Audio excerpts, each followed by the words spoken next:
Assalamualaikum warahmatullahi wabarakatuh. Di sini kami dari kelompok 4 akan mempresentasikan hasil tugas kami pada ruang kolaborasi topik 3 perspektif sosiokultural dalam pendidikan Indonesia. Kami yang beranggotakan 4 kelompok, yang pertama Afif Wahyu Aji, yang kedua Dila Margareta, yang ketiga Nadia Rizky Amalia, dan yang keempat Kusnul Khotimah. Yang pertama, kami akan membahas mengenai pandangan tentang perspektif sosial, budaya, ekonomi, dan politik dalam pembelajaran yang mempengaruhi proses pendidikan. Yang pertama yaitu perspektif sosial. Sosial merupakan interaksi antar individu satu dengan individu yang lain. Dalam hal ini, sekolah memberikan lingkungan yang saling menghormati, mendukung, serta toleransi sehingga menciptakan lingkungan sosial yang nyaman bagi siswa.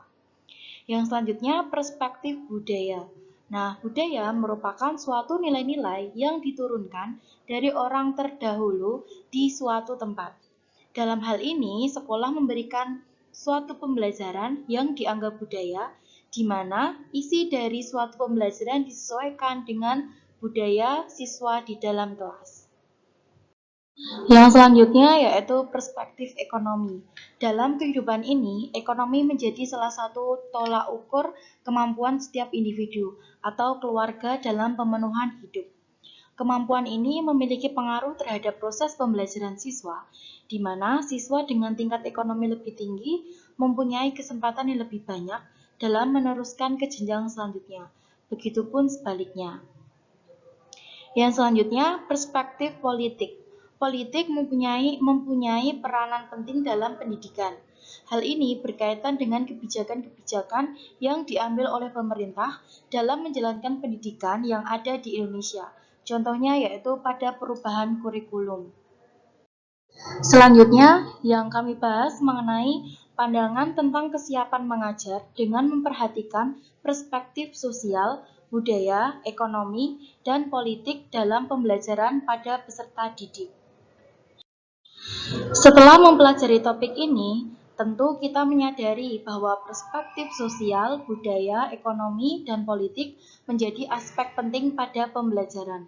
Dengan pemahaman tersebut, kita mengetahui bahwa aspek tersebut dapat mempengaruhi karakteristik dan gaya belajar peserta didik. Maka dari itu, sebagai calon guru, kita harus mempersiapkan bagaimana menghadapi keberagaman tersebut.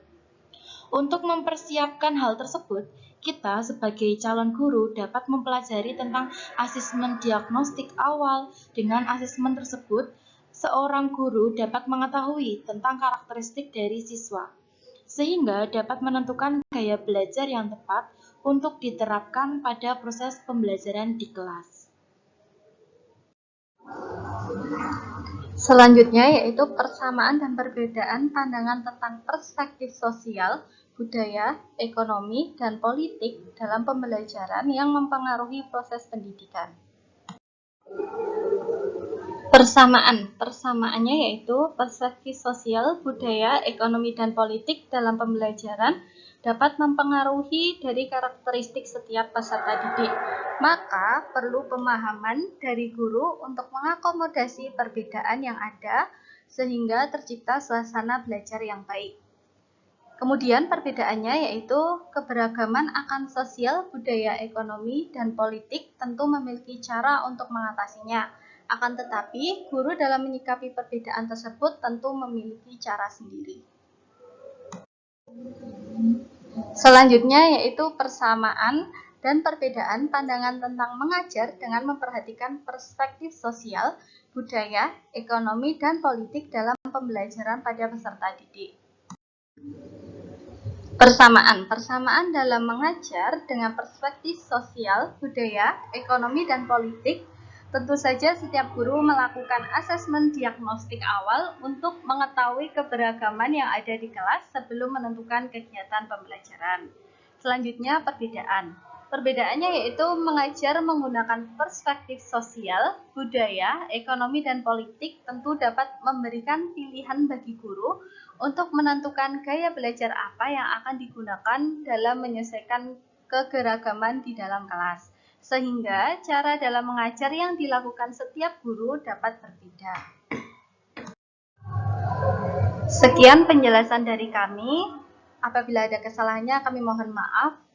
Terima kasih. Wassalamualaikum warahmatullahi wabarakatuh.